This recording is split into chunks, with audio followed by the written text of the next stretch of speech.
নমস্কার, আপনাদের সকলকে স্বাগত জানাই টক থিয়েটারের একটি নতুন এপিসোডে। আমাদের আজকের গল্প শরদিন্দু বন্দ্যোপাধ্যায়ের কাহিনী অবলম্বনে মাকড়সার রস। গল্পের সূত্রধার আমি শক্তিক। গল্প পাঠে দীপ্ত এবং অন্যান্য চরিত্রে পার্থ, শ্যামল, শুভম, অশ্বিনী, দীপ্ত এবং শক্তিক। শুরু হচ্ছে আমাদের আজকের গল্প মাকড়সার রস।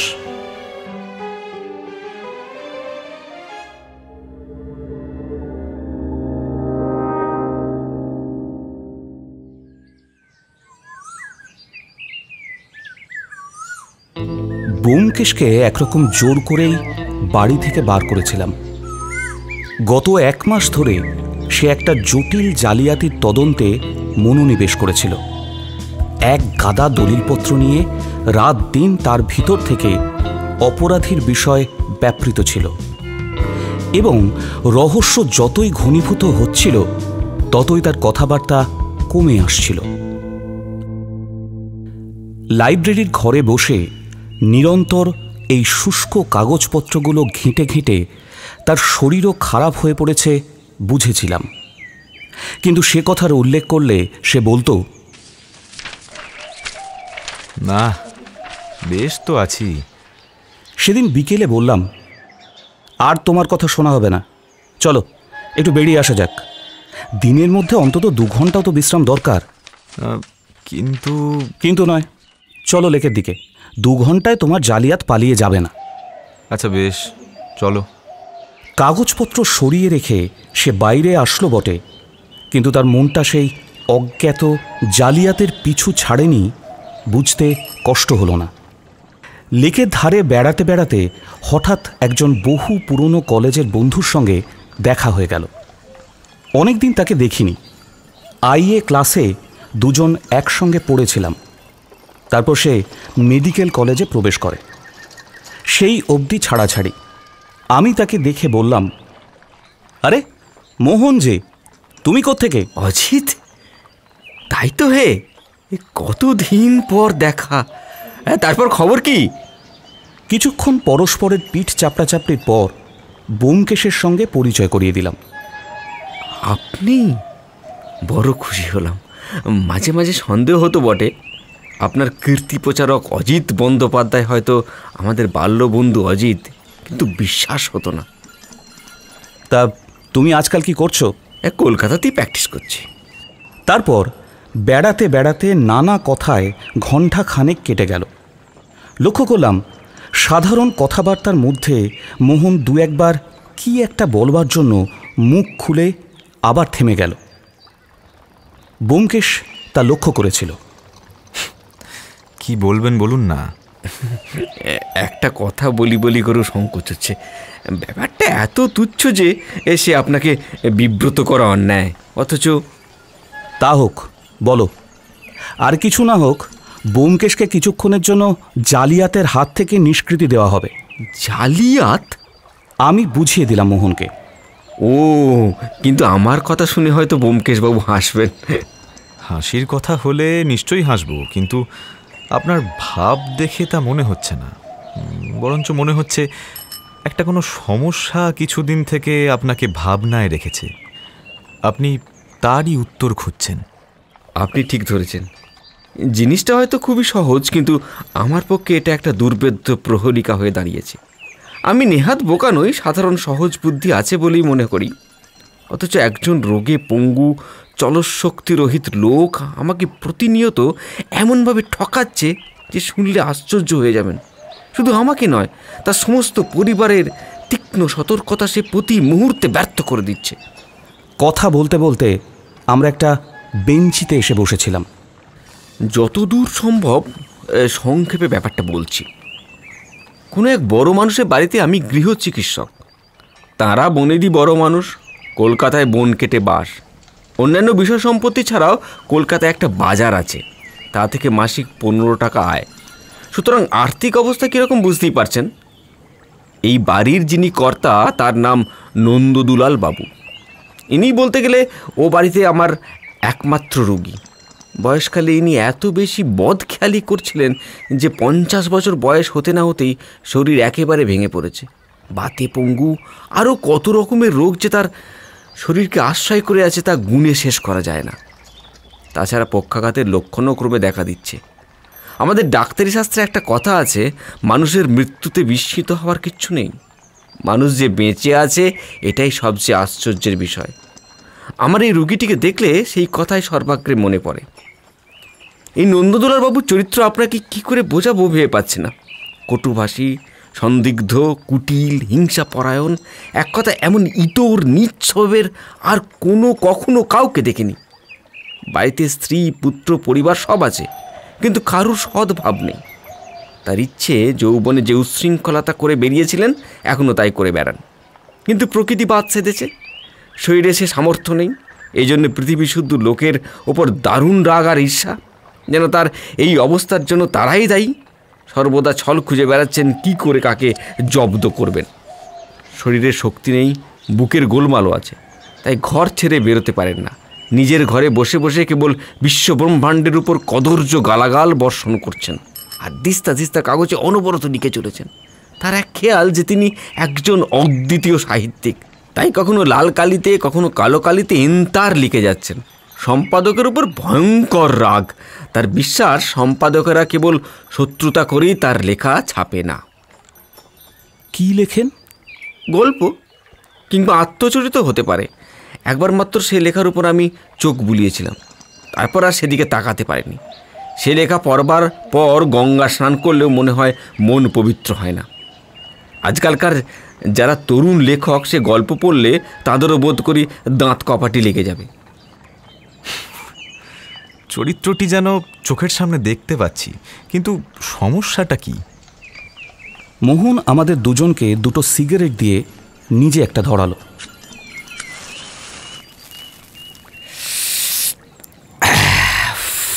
আপনারা ভাবছেন এমন গুণবান লোকের আর কোনো গুণ থাকা সম্ভব নয়, কিন্তু তা নয়। এর আরেকটি মস্ত গুণ আছে, এই শরীরের উপর তার এক অদ্ভুত নেশা করেন।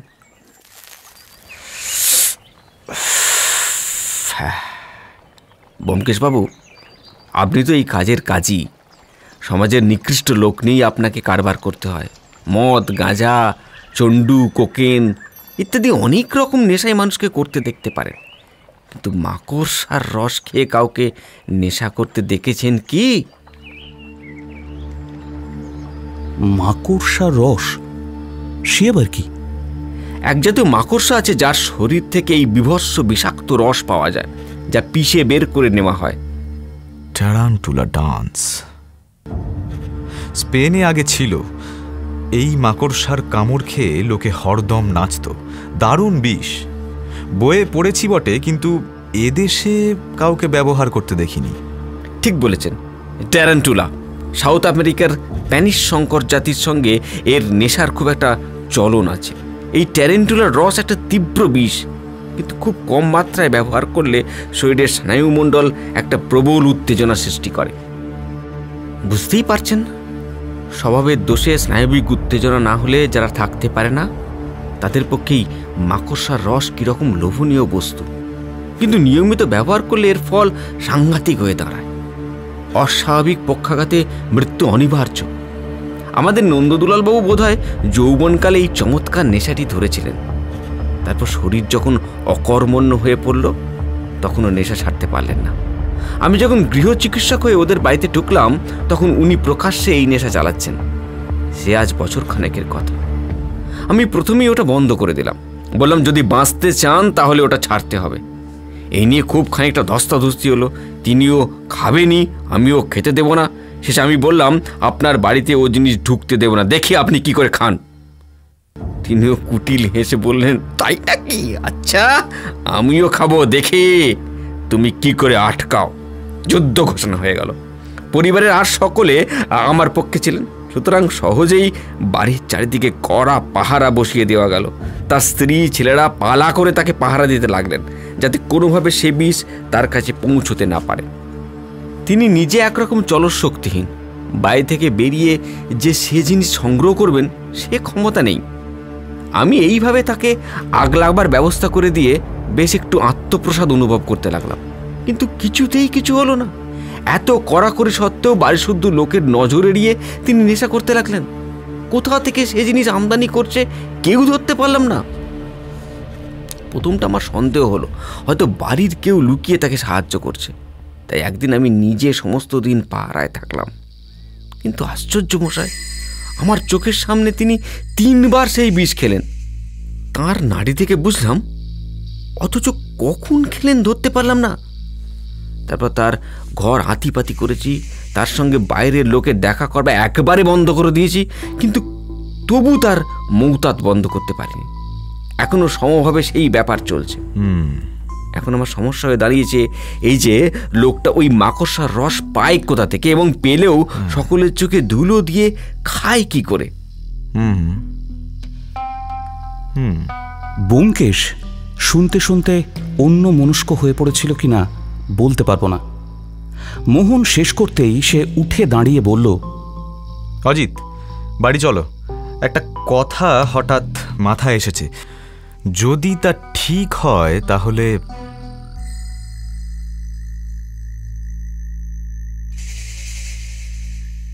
বুঝলাম সেই পুরনো জালিয়াত আবার তাকে চেপে ধরেছে। মোহন এতক্ষণ যে বুকে গেল তার শেষের দিকের কথাগুলো তার হয়তো কানেও যায়নি। মোহনের গল্পটা বোধহয় তুমি ভালো করে শুনলে না। বিলক্ষণ বিলক্ষণ শুনেছি বই কি। সমস্যাটা খুবই মজার, কৌতূহল হচ্ছে, কিন্তু এখন মানে আমার কি সময় হবে? আসলে আমি একটা বিশেষ শক্ত কাজে। মোহন মনে মনে বোধহয় একটু ক্ষুণ্ণ হলো, কিন্তু সে ভাব লুকিয়ে বলল, তবে কাজ নেই, থাক। আপনাকে এইসব তুচ্ছ ব্যাপারে মাথা ঘামাতে অনুরোধ করা আমার অবশ্য অনুচিত। কিন্তু কি জানেন, একটা নিষ্পত্তি হলে হয়তো লোকটার প্রাণ বাঁচাতে পারা যেত। একটা লোক যত বড় পাপিষ্ঠই হোক, বিন্দু বিন্দু বিষ খেয়ে আত্মহত্যা করছে চোখের সামনে দেখছি, অথচ নিবারণ করতে পারছে না। এর চেয়ে দুঃখের বিষয় আর কি হতে পারে? না মানে আমি করব না বলিনি তো। এ ধাঁধার উত্তর পেতে হলে ঘন্টা 2 ভাবতে হবে, আর একবার লোকটিকে দেখলেও ভালো হয়। কিন্তু আজ বোধহয় তা পেরে উঠব না। নন্দদুলাল বাবুর মতো অসামান্য লোককে কিছুতেই মরতে দেওয়া যেতে পারে না, সে আমি দেবও না। আপনি নিশ্চিন্ত থাকুন। কিন্তু এখন আসলে আমাকে বাড়ি ফিরতেই হবে। মনে হচ্ছে জালিয়াত লোকটাকে ধরে ফেলেছি, কিন্তু একবার কাগজগুলো ভালো করে দেখা দরকার। সুতরাং আজকের রাতটা নন্দদুলাল বাবু নিশ্চিন্ত মনে বিষপান করে নিন, কাল থেকে আমি তাকে জব্দ করে দেব। বেশ, কালই হবে। কখন আপনার সুবিধা হবে বলুন, আমি কার পাঠিয়ে দেব। আচ্ছা বেশ, এক কাজ করা যাক, তাতে আপনার উৎকণ্ঠা অনেকটা লাঘব হবে। অজিত বরং আজ আপনার সঙ্গে গিয়ে দেখে শুনে আসুক, তারপর ওর মুখে সব কথা শুনে আজ রাতে বা কাল সকালে আমি আপনার ধাঁধার উত্তর দিয়ে দেব। ব্যোমকেশের বদলে আমি যাব, এইটাতে মোহনের মুখে যে নিরাশার ভাব ফুটে উঠল তা কারোর চোখ এড়াবার নয়। আপনার বাল্যবন্ধু বলেই হয়তো অজিতের ওপর আপনার তেমন ইয়ে নেই, কিন্তু হতাশ হবেন না। সৎসঙ্গে পড়ে ওর বুদ্ধি এখন এমনই ভীষণ তীক্ষ্ণ হয়ে উঠেছে যে তার 2-1টা দৃষ্টান্ত শুনলে আপনি নিজেই অবাক হয়ে যাবেন। হয়তো ও নিজেই আপনার এই ব্যাপারে সমস্ত রহস্য উদ্ঘাটিত করে দেবে। আমাকে হয়তো দরকারও পড়বে না। এত বড় সুপারিশেও মোহন বিন্দুমাত্র উৎসাহিত হল না।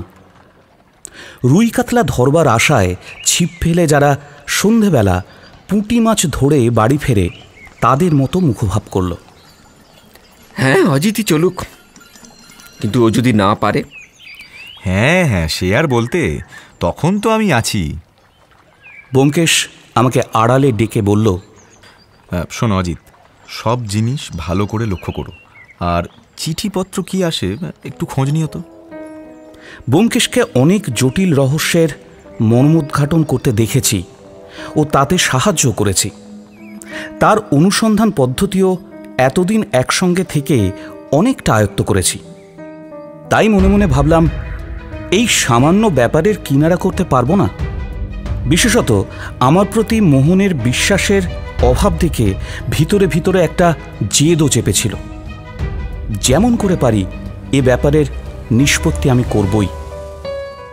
মনে মনে এই রকম সংকল্প নিয়ে মোহনের সঙ্গে লেক থেকে বাইরে বেরিয়ে এলাম।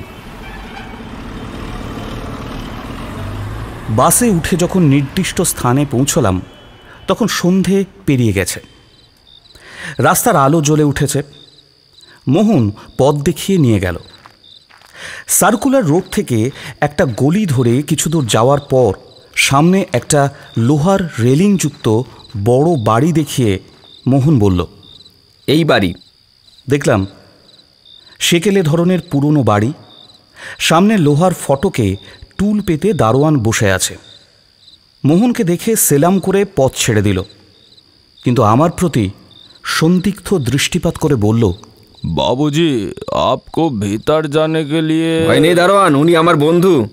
बहुत खूब, बहुत खूब। দারোয়ান সরে দাঁড়াল। আমরা বাড়ির সামনে উঠোনে প্রবেশ করলাম।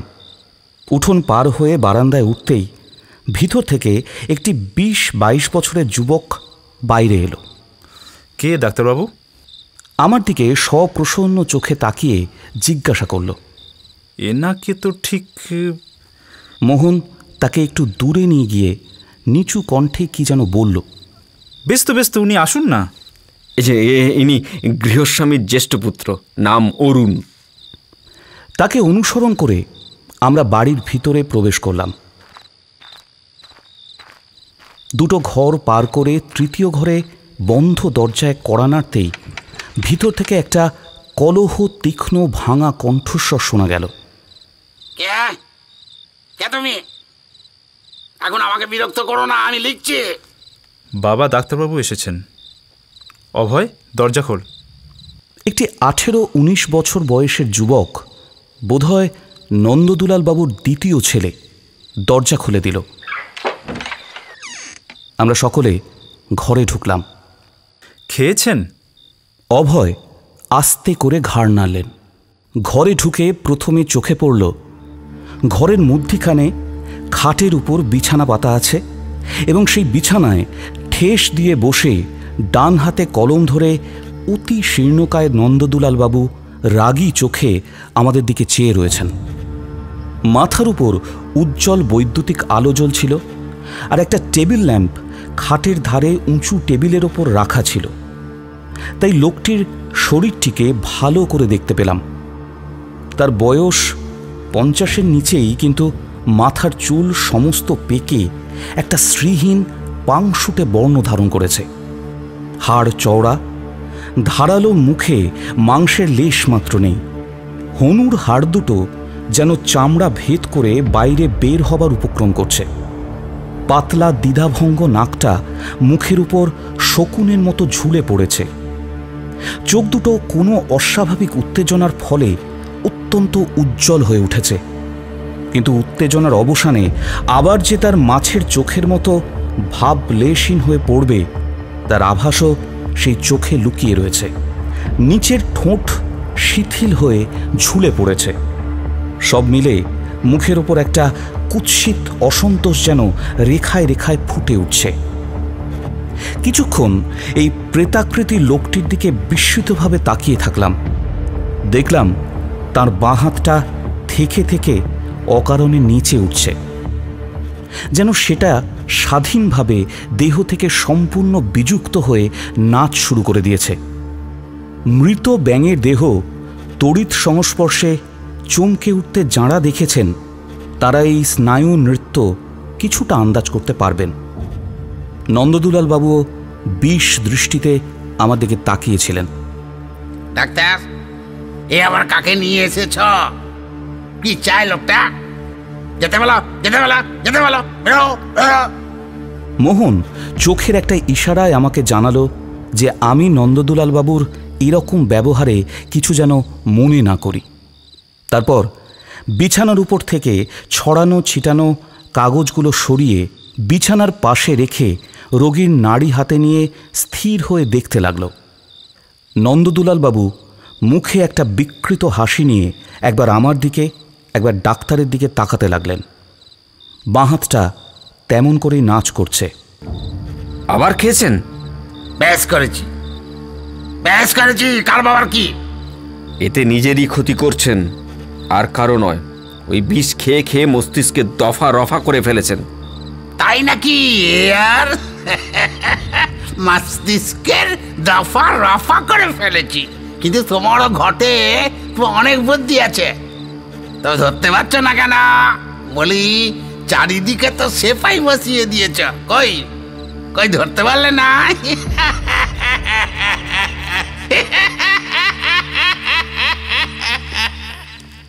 আপনার সাথে কথা বলাই ছকমারি।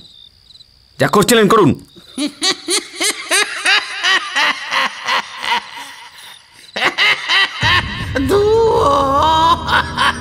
ধুয়ো ডাক্তার, ধুয়ো। আমায় ধরতে পারলে না। ধিনতা ধিন্না পাকানো না, ধিনতা ধিন্না পাকানো না।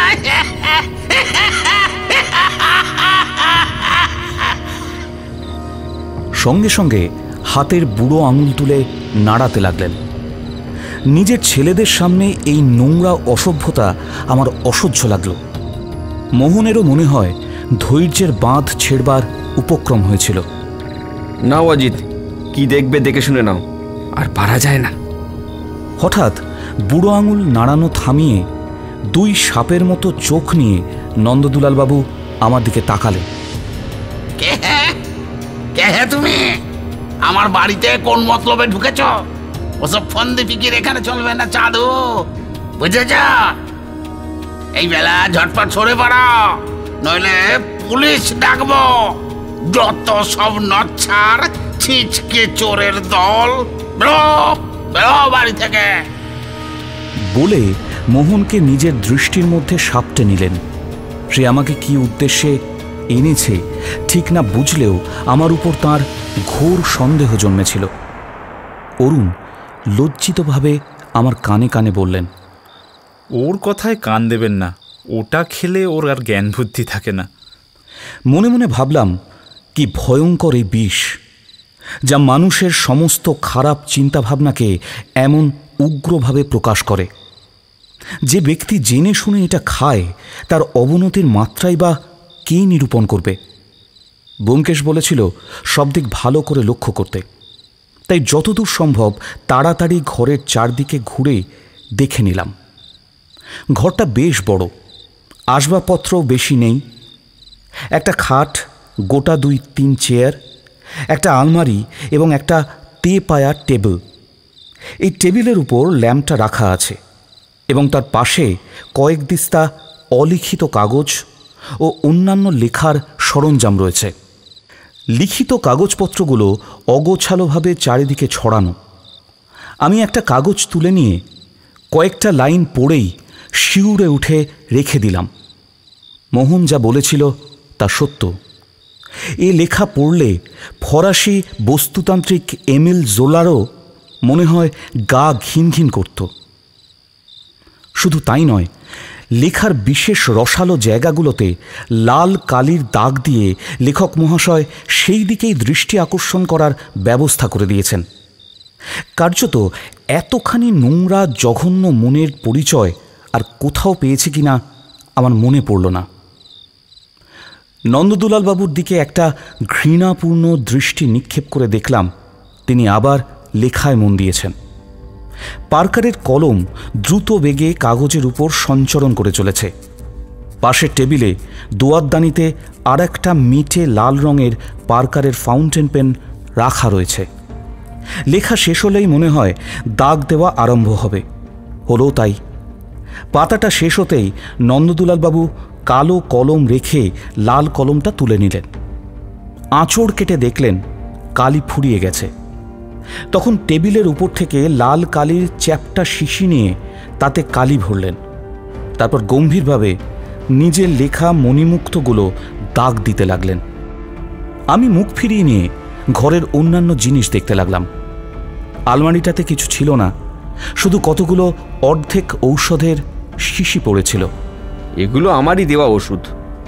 ঘরে 2টি জানলা, 2টি দরজা। একটা দরজা দিয়ে আমরা ঢুকেছিলাম, অন্যটি সম্বন্ধে জিজ্ঞাসা করে জানলাম ওদিকে স্নানের ঘর ইত্যাদি আছে। সেই ঘরটাও দেখলাম। বিশেষ কিছু নেই, কয়েকটা কাঁচা কাপড়, তোয়ালে, তেল, সাবান, মাজন ইত্যাদি রয়েছে। জানলা দুটো সম্বন্ধে অনুসন্ধান করে জানা গেল বাইরের সাথে তাদের কোনো যোগাযোগ নেই। তাছাড়া অধিকাংশ সময় নাকি বন্ধ থাকে। ব্যোমকেশ থাকলে কিভাবে অনুসন্ধান করত তা কল্পনা করবার চেষ্টা করলাম, কিন্তু কিছুই ভেবে পেলাম না। দেওয়ালে টোকা মেরে দেখব কিনা ভাবছি, হয়তো কোনো গুপ্ত দরজাও থাকতে পারে। এমন সময় চোখে পড়ল দেয়ালে একটা তাকের উপর একটা চাঁদির আতরদানি রয়েছে। চুপি চুপি অরুণকে জিজ্ঞাসা করলাম, উনি আতর মাখেন নাকি? সে অনিশ্চিতভাবে মাথা নাড়িয়ে বলল, কি জানি, বোধহয় না, মাখলে তো গন্ধ পাওয়া যেত। আচ্ছা, এটা কতদিনই ঘরে রয়েছে?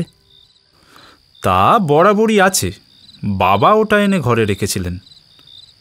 ঘাড় ফিরিয়ে দেখলাম লেখা বন্ধ করে নন্দদুলালবাবু এই দিকেই তাকিয়ে আছেন।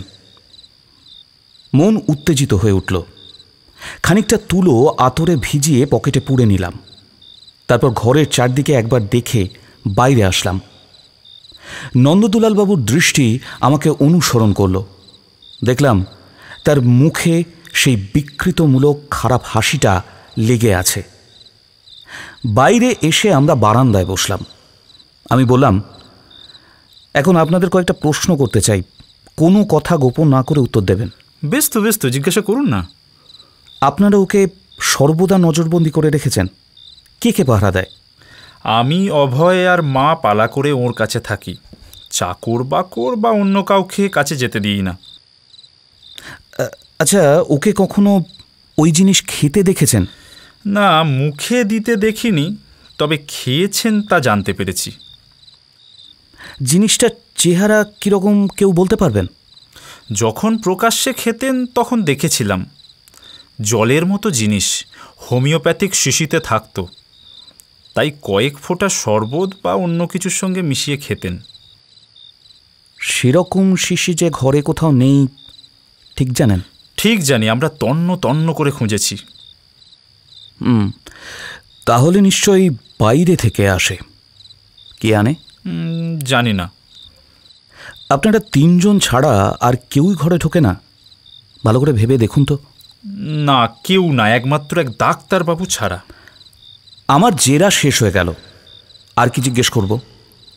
গালে হাত দিয়ে ভাবতে ভাবতে ব্যোমকেশের উপদেশ মনে পড়ল। পুনরায় আরম্ভ করলাম, আচ্ছা, ওর কাছে কোনো চিঠিপত্র আসে? না। কোনো পার্সেল কি অন্যরকম কিছু? হ্যাঁ, সপ্তাহে একটা করে রেজিস্ট্রি চিঠি আসে। কোত্থেকে আসে? কে পাঠায়? কলকাতা থেকেই আসে। রেবেকা লাইট নামে এক মহিলা পাঠান। বুঝেছি। চিঠিতে কি থাকে আপনারা দেখেছেন কি? হ্যাঁ, দেখেছি। কি থাকে? সাদা কাগজ। সাদা কাগজ?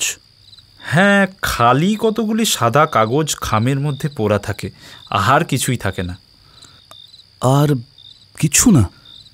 না, আর কিছু থাকে না। কিছুক্ষণ নির্বাক হয়ে বসে রইলাম। শেষে বললাম, আচ্ছা, ঠিক জানেন খামের ভিতর আর কিছুই থাকে না? ঠিক জানি। বাবা নিজে পিয়নের সামনে রসিদ সই করে চিঠি নেন বটে, কিন্তু আগে আমি চিঠি খুলি, তাতে সাদা কাগজ ছাড়া আর কিছুই থাকে না।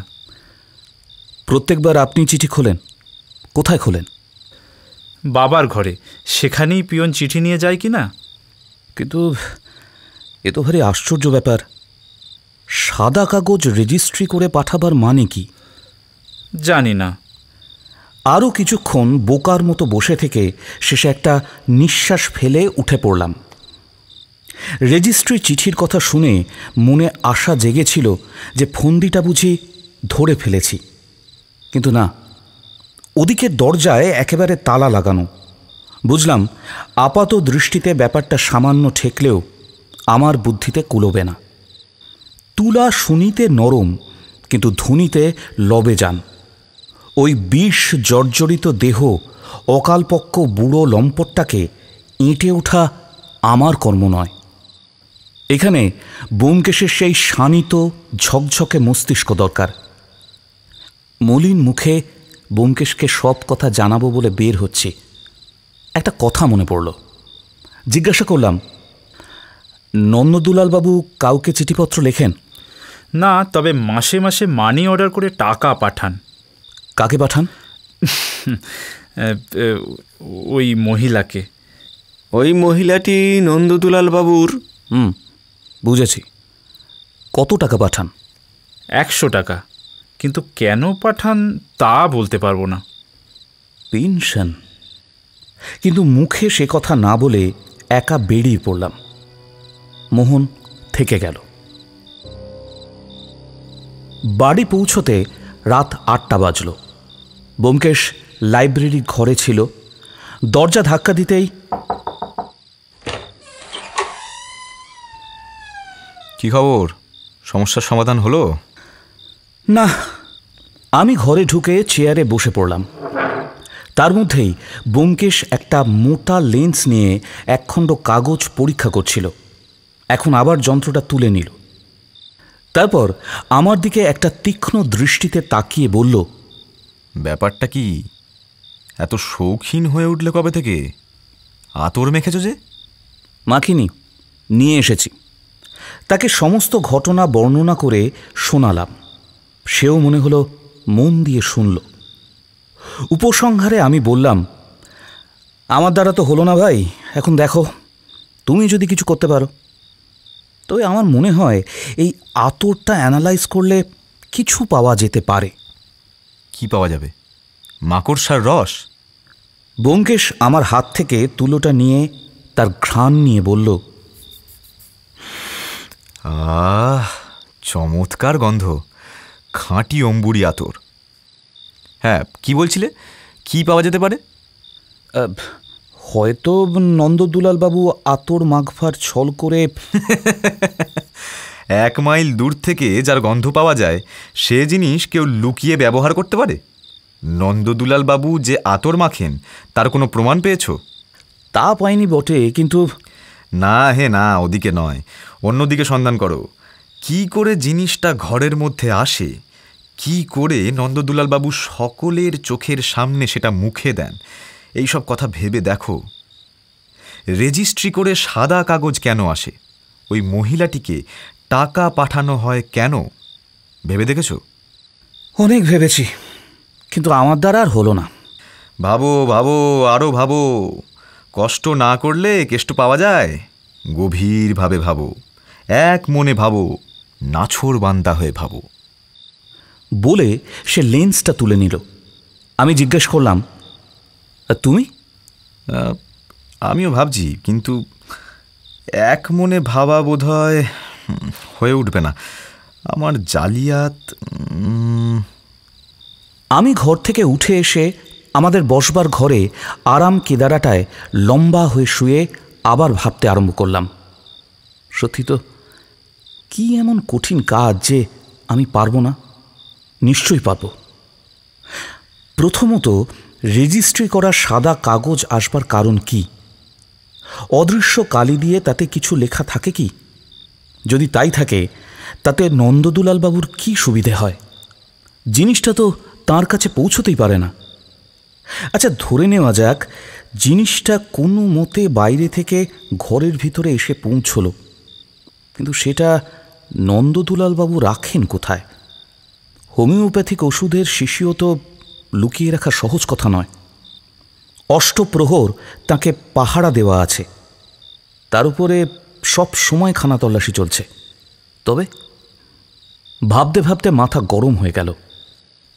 5টা চুরুট পুড়ে ছাই হয়ে গেল, কিন্তু একটা প্রশ্নেরও উত্তর পেলাম না।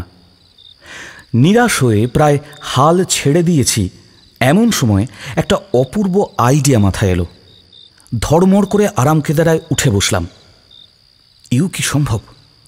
কিংবা সম্ভব নয় বা কেন? শুনতে একটু অস্বাভাবিক লাগলেও ই ছাড়া আর কি বা হতে পারে? ব্যোমকেশ বলেছে, কোনো বিষয়ে যুক্তিসম্মত প্রমাণ যদি থাকে, অথচ তা যদি আপাত দৃষ্টিতে অসম্ভব বলে মনে হয়, তবু তা সত্যি বলে ধরে নিতে হবে।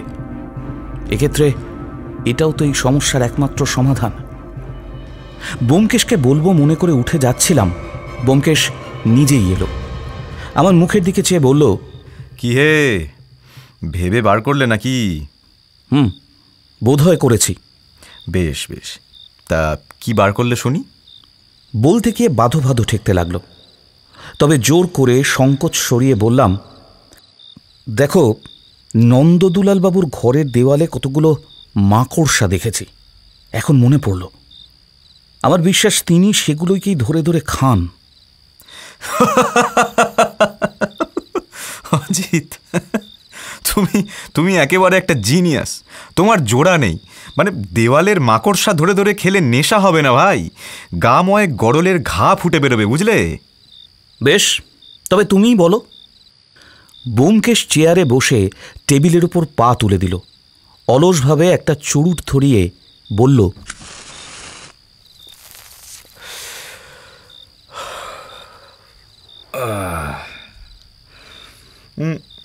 আচ্ছা, সাদা কাগজ কেন ডাকে আসে বুঝতে পেরেছ? না। ওই মহিলাটাকে কেন টাকা পাঠানো হয় বুঝেছ? না। নন্দদুলালবাবু দিনরাত অশ্লীল গল্প লেখেন কেন, তাও বুঝতে পারোনি? না, তুমি বুঝেছ? বোধহয় বুঝেছি, কিন্তু একটা বিষয়ে নিঃসন্দেহভাবে না জানা পর্যন্ত মন্তব্য করা ঠিক হবে না। কি বিষয়? আগে জানা দরকার নন্দদুলালবাবুর জিভ কোন রঙের। মনে হলো ব্যোমকেশ আমাকে পরিহাস করছে। ঠাট্টা হচ্ছে বুঝি? ঠাট্টা? ব্যোমকেশ চোখ খুলে আমার মুখের ভাব দেখে বলল, রাগ করলে? সত্যি বলছি, ঠাট্টা নয়। নন্দদুলালবাবুর জিভের রঙের উপর সব নির্ভর করছে। যদি তার জিভের রং লাল হয় তাহলে বুঝবে আমার অনুমান ঠিক, আর যদি না হয়, তুমি বোধহয় লক্ষ্য করনি। না, ওই জিভ লক্ষ্য করার কথা আমার মনে আসেনি। অথচ এটাই আগে মনে হওয়া উচিত ছিল। যাই হোক, এক কাজ করো, ফোন করে নন্দদুলালবাবুর ছেলের কাছ থেকে একবার খবর নাও। রসিকতা করছি মনে করবে না তো? ভয় নাই তোর, ভয় নাই ওরে, ভয় নাই, কিছু নাই তোর ভাবনা। পাশের ঘরে গিয়ে নম্বর খুঁজে ফোন করলাম। মোহন তখন সেখানেই ছিল। সেই উত্তর দিল, ও, কথাটা দরকারি বলে মনে হয়নি, তাই বলিনি। নন্দদুলালবাবুর জিভের রং টকটকে লাল, একটু অস্বাভাবিক বলে মনে হয়, কারণ তিনি না বেশি পান খান না। হ্যাঁ, কেন বলো দেখি? ব্যোমকেশকে ডাকলাম। ব্যোমকেশ এসে বলল, কি লাল তো? তবে আর কি হয়ে গেছে দেখি। আমার হাত থেকে ফোন নিয়ে বলল, হ্যাঁ ডাক্তারবাবু, ভালোই হলো, আপনার ধাঁধার উত্তর পাওয়া গেছে। হ্যাঁ, অজিতই ভেবে বার করেছে, আমি একটু সাহায্য করেছি মাত্র। ওই জালিয়াত নিয়ে ব্যস্ত ছিলাম তো তাই। হ্যাঁ, জালিয়াতের কেসটাও ধরে ফেলেছি। বিশেষ কিছু করতে হবে না, কেবল নন্দদুলালবাবুর ঘর থেকে লাল কালির দোয়াত আর লাল রঙের ফাউন্টেন পেনটা সরিয়ে দেবেন। হ্যাঁ, একদম একদম ঠিক ধরেছেন। কাল একবার আসবেন, তখন সব কথা বলবো। আচ্ছা বেশ, নমস্কার। অজিতকে আপনাদের পক্ষ থেকে ধন্যবাদ জানাবো। বলেছিলাম কিনা যে ওর বুদ্ধি আজকাল ভীষণ ধারালো হয়ে উঠেছে। ব্যোমকেশ হাসতে হাসতে ফোন কেটে দিল। একটু লজ্জা পেয়ে বসবার ঘরে ফিরে এসে বললাম, কিছু কিছু যেন বুঝতে পারছি, কিন্তু তুমি সব কথা পরিষ্কার করে বলো, কেমন করে বুঝলে? চলো, খাবার সময় হলো, এখনই পুটিরাম ডাকতে আসবে। আচ্ছা, চটপট বলে দিচ্ছি শোনো। প্রথম থেকেই তুমি ভুল পথে যাচ্ছিলে। দেখতে হবে জিনিসটা ঘরের মধ্যে আসে কি করে। তার নিজের হাত পা নেই, সুতরাং কেউ তাকে নিশ্চয়ই নিয়ে আসে। কে সে? ঘরের মধ্যে 5 জন লোক ঢুকতে পারে: ডাক্তারবাবু, 2 ছেলে, তার স্ত্রী ও আর একজন। প্রথম 4 জন বিষ খাওয়াবে না, এটা নিশ্চিত। অতএব এ পঞ্চম ব্যক্তির কাজ। পঞ্চম ব্যক্তি কে? পঞ্চম ব্যক্তি হচ্ছে পিয়ন। সে হপ্তায় একবার সই করানোর জন্য নন্দদুলালবাবুর ঘরে ঢোকে, সুতরাং তার মারফতই জিনিসটা ঘরে ঢোকে। কিন্তু খামের মধ্যে তো সাদা কাগজ ছাড়া আর কিছুই থাকে না। এইখানি ফাঁকি। সবাই মনে করে খামের মধ্যে জিনিসটা আছে, তাই পিয়নকে কেউ লক্ষ্য করে না। লোকটা হুঁশিয়ার, সে অনায়াসে লাল কালির দোয়াত বদলে দিয়ে চলে যায়। রেজিস্ট্রি করে সাদা কাগজ পাঠাবার উদ্দেশ্য হচ্ছে কোনো রকমে পিয়নকে নন্দদুলালবাবুর ঘরে ঢোকার অবকাশ দেওয়া। তারপর তুমি আর একটা ভুল করেছিলে।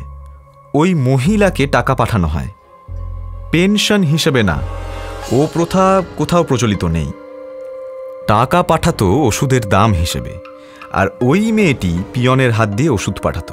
তাহলে দেখো, ওষুধ নন্দদুলালবাবুর হাতের কাছে এসে পৌঁছলো, কিন্তু কেউ জানতে পারল না। কিন্তু অষ্টপ্রহর ঘরে লোক থাকে, তিনি খাবেন কি করে? নন্দদুলালবাবু গল্প লিখতে আরম্ভ করলেন। সব সময় হাতের কাছে লেখার সরঞ্জাম আছে, তাই উঠে গিয়ে খাবারও দরকার নেই। খাটের উপর বসেই সে কাজ সম্পন্ন করা যায়। তিনি কালো কলম দিয়ে গল্প লিখছেন, লাল কলম দিয়ে তাতে দাগ দিচ্ছেন, এবং ফাঁক পেলেই কলমের নিবটা চুষে নিচ্ছেন। কালি ফুরিয়ে গেলে আবার ফাউন্টেন পেন ভরে নিচ্ছেন। জিভের রং লাল কেন এখন বুঝতে পারছো? কিন্তু লালই যে হবে সেটা বুঝলে কি করে? কালো তো হতে পারতো। হায় হায়, এটা বুঝলে না? কালো কালি যে বেশি খরচ হয়। নন্দদুলালবাবু ওই অমূল্য নিধি কি বেশি খরচ হতে দিতে পারেন? তাই লাল কালির ব্যবস্থা। বুঝেছি। এত সহজ? সহজ তো বটেই, কিন্তু যে লোকের মাথা থেকে এই সহজ বুদ্ধি বেরিয়েছে তার মাথাটা অবহেলার বস্তু নয়। এত সহজ বলেই তোমরা ধরতে পারছিলে না। তুমি ধরলে কি করে? খুব সহজে। এই ব্যাপারে 2টো জিনিস সম্পূর্ণ অর্থহীন বলে মনে হয়। 1, রেজিস্ট্রি করে সাদা কাগজ আসা। 2, নন্দদুলালবাবুর গল্প লেখা। এই দুটোর সত্যিকার কারণ খুঁজতে গিয়েই আসল কথাটি বেরিয়ে পড়ল। পাশের ঘরে ঝনঝন করে টেলিফোন বেজে উঠল।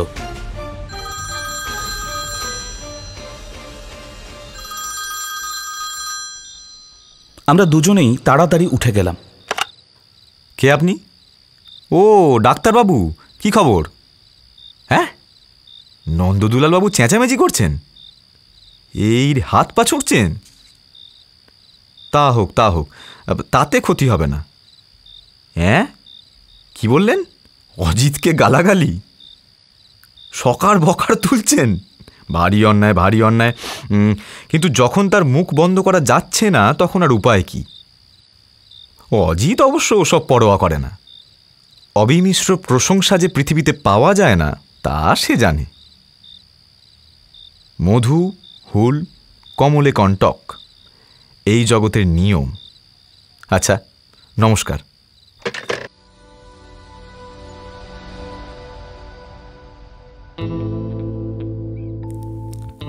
আপনারা এতক্ষণ শুনছিলেন শরদিন্দু বন্দ্যোপাধ্যায়ের কাহিনী অবলম্বনে মাকড়সার রস। গল্পটি যদি আপনাদের ভালো লেগে থাকে তাহলে অবশ্যই লাইক, শেয়ার এবং আমাদের চ্যানেলটিকে সাবস্ক্রাইব করবেন। শুনতে থাকুন টক থিয়েটার, প্রতি শুক্রবার ঠিক রাত 9টায়। Powered by One Feather entertainment.